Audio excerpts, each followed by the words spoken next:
It was probably fortunate for Nancy Drew that the traffic police were not patrolling the road, for as she opened the throttle wider and wider, her roadster responded with a surge of power that sent the car along at breathtaking speed. "Dis old bus can sure step," observed Jeff. "S'pose it turns turtle." "Don't worry, Jeff, it won't. I know this roadster." Nancy Drew did know the limit to which she dared go. She guided the car skillfully, and in a short time, they were entering the outskirts of Melbourne, the nearest town to the Topham bungalow. "Better slow down now, miss," Jeff cautioned. "The marshal of dis town is mighty persnickety about how folks acts. He's run me in more'n once." "For speedin'?" "No, just for enjoyin' myself."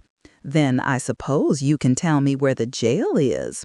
"'Deed I can, miss, I sure can. Fact is, this is my favorite jail. You goes right down Central Avenue to Maple Street and turns to the left, and dar you is." The roadster stopped in front of the building with a lurch, and Nancy stepped out briskly, with Jeff following at a more leisurely gait. "I must see an officer," Nancy announced as she entered the office. "I want to report a robbery."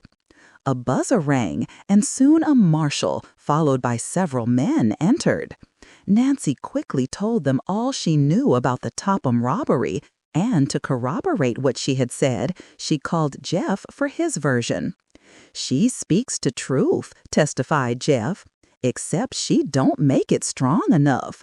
First thing, they kidnaps me so I won't be around to raise no ruckus.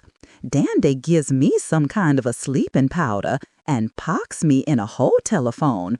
But I comes to and goes back, and dar I find dis girl cooped up in a closet just as she told you. And they wrecked Miss Topham's house and stole all the furniture." The marshal and his men listened attentively and plied Nancy with questions to clear up certain points. "Have you any idea which road they took?" the marshal asked her. "Yes, sir. I examined the tire tracks where the thieves had backed a truck up to the house and noticed the pattern they made in the turf. When we passed the road crossing a few miles out of town, I saw the same tracks just off to the side of the road where they had slipped off in turning their truck northward. Can you lead the way?" "Yes, I'll do everything in my power to help." The marshal terminated the interview by giving curt orders to his deputies. "Get your automobile started," he directed Nancy. "We'll follow in the police car." "Hurry," Nancy begged as she turned toward the door. "Those men have nearly an hour start of us now." Hastily, she ran to the street and sprang into the roadster. Starting the motor, she waited impatiently for the marshal and his men to appear. After a seemingly interminable wait, they came out, buckling on holsters. They piled into the police car, which stood at the curbing, and the marshal took the wheel. After several unsuccessful attempts, he started the motor.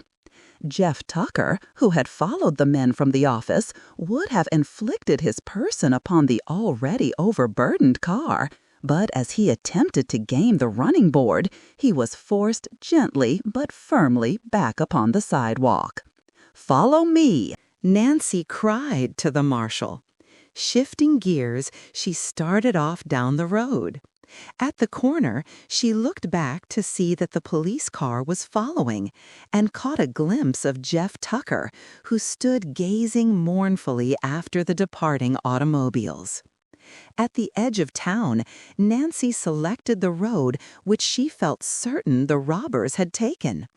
Her high-powered roadster was built for speed, and several times she was forced to slow down in order that the marshal and his men might keep her in sight.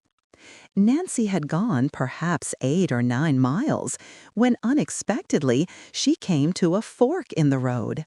Uncertain which branch off to take, she brought the roadster to a halt. The police car pulled up alongside. "What's the matter now?" the marshal called out. "I don't know which way to go." The marshal and his deputies sprang from their automobile and began to examine the tracks in the road. But if a moving van had passed that way, the tire marks had been obliterated by other vehicles. There was no clue to indicate which route the robbers had selected. "They must have taken the right-hand fork," the marshal hazarded. Nancy shook her head doubtfully. "Doesn't the left-hand road lead to Garwin?" The marshal nodded. "Then it strikes me the robbers would have taken that road. It seems reasonable that they would head for a large city where they could dispose of the stolen goods." "Maybe you're right," the marshal admitted reluctantly. "I'll tell you what we'll do," Nancy proposed as she had an inspiration. "You take the right-hand road, and I'll head for Garwin." "And if you should overtake those rascals, what would you do?" the marshal demanded in some amusement. "You couldn't expect to stop them single-handed." "I wouldn't try. I'd race back and give the alarm. Hurry! Every minute that we delay gives them just that greater advantage." Without waiting until the marshal had returned to his automobile, Nancy Drew backed her car and headed down the left-hand road. The highway was smooth, and as there was a clear stretch ahead, she drove rapidly. She realized that already the robbers had a big start, and that if once they reached Garwin, she could not hope to overtake them. "I'm sure I'm on the right trail," she told herself. "That other road doesn't lead anywhere in particular." After she had traveled several miles, Nancy became less confident. Although she had passed a number of side roads, she had kept to the main highway, and she realized that it would have been easy for the moving van to elude pursuit by taking any one of the branches. Still, the robbers can't know that they are being followed, she reasoned. It's likely they'll be off their guard. 15 minutes passed, and Nancy began to fear that, after all, she had selected the wrong road at the fork. Presently, as she noticed a man with a team of horses approaching, she determined to question him. "Have you seen a large moving van on this road?" she called out as she stopped the roadster alongside the wagon. "A truck passed me about 20 minutes ago," the farmer told her. "The big road hog tried to push me into a ditch." Highly elated at the information, Nancy thanked the farmer and drove on. "At the rate I'm going, I should overtake the robbers in a few minutes," she thought. "Oh, if only I could get my hands on the Crowley clock before the police confiscate the stolen goods." 15 minutes passed, and then another 10. As Nancy gazed anxiously down the road, she could see no sign of the moving van. "I've missed them somewhere," she decided in disappointment. "There's nothing to do but go back." Nancy Drew recalled the fact that she had passed a roadhouse less than a mile back, and it occurred to her that possibly the robbers had stopped there. "I'll go back there and make inquiry," she thought. "I haven't gone by a single crossroad since I talked with that farmer, so if the robbers didn't stop at the roadhouse, I can't imagine what became of them. If they were on this road, I am certain I would have passed them by this time."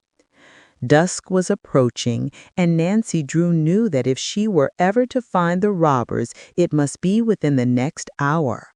Skillfully, she turned the roadster around in the road. A few minutes of fast driving brought her within sight of the roadhouse. The place was of disreputable appearance, and Nancy suspected that it might be a bad resort to visit. It stood back from the road a short distance and was half hidden by tall trees. The building was large and rambling, but rather old and sadly in need of paint. A sign on the gate read, "The Black Horse." Beyond the inn, Nancy caught a glimpse of a garage and a large stable. She did not enter the private driveway which led to the inn, but stopped her car at the side of the road. Before starting to walk toward the roadhouse, she hesitated. I don't like to go in there, but there's no other way, she decided. She walked briskly up the path, glancing about in all directions for a sign of a moving van. The door of the garage was closed, as was the door of the barn, and the thought occurred to her that perhaps the robbers had parked their van inside one of the buildings. As she drew near the inn, Nancy approached cautiously. As she stepped upon the veranda, coarse laughter reached her ears. She tiptoed to a window and peered inside. What she saw caused her to start in surprise. In a dingy, dimly lighted room, 3 men were seated about a table, obviously engaged in a drinking orgy. They were the 3 men who had robbed the Topham bungalow.